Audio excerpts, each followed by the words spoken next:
Yeah, like when did you get your first big break in basketball and started to take off? Like, and how things change? I think, like under 16s probably started to enjoy. I was playing with great mates at the time, like on Friday nights and stuff. And so you travel up to Melbourne and everything. Right. And what club was this one for? This was still Ballarat Storm. Storm, yep. So I played till under 18s, under 20s with Storm. And we made the semi-final that year. Yeah, okay. Or did we make the granny? Yeah, I think we made... under 16s, I don't think we made finals, but my game was starting to progress. And then under 18s, we got a new coach. It was really good. And we made it to the granny and we lost. But I remember my coach after that game was like, you're someone I could see going to college. And, wow. You know. How'd you respond I don't know if it was after that game, but it was during that season. How'd you respond to that? Because I bet, did that even flash your mind? Like, did those sort of comments or like idea of... I think it was around that time where you started to realise you're starting to get better. You could take it. I can... Probably the last year or two, I've started to see how I can play. And I could I was athletic enough so I could get to the ring and I could do different things. I couldn't shoot. I didn't really have a 3-point shot. But, I could start to, do things on the court and get to places where maybe other guys couldn't just because I was a bit taller and a bit quicker. Yeah, so it was just like a process year after year getting better and better. Yeah, there definitely wasn't a big... I never made a state team. Yeah.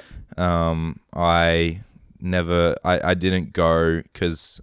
when you're in Drysdale and you play Ballarat Storm, you sometimes go to Geelong Supercats as a junior because that's where you try and make it. I was about to ask, the process of being selected, because you mentioned, that you didn't make it into the state team or anything. I was about to ask, so what is the selection in that case if you were to play into the Supercats? How do you get into it?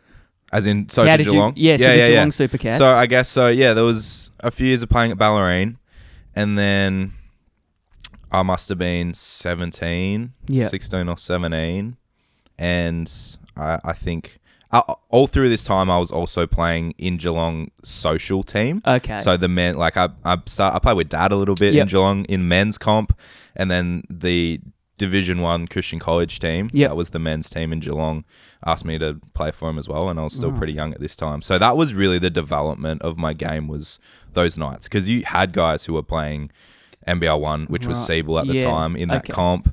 You had older guys who were more experienced. And did they just dominate in those leagues, or were they actually surprisingly stable? I mean, yes and no. There was some pretty incredible, there's a guy called Jason Reardon, who was really a great Supergats player of all time, really. Yeah, okay. You can ask anyone about Jason Reardon. He was in the comp at that time.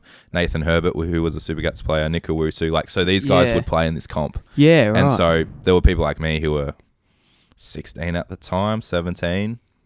And so then you would go play in that comp as well to develop, and without the stakes of it being a semi-professional. I feel like that's a good system they had, obviously, building up to it, and that's what they should do also. Yeah. But it's pretty cool how it works like that.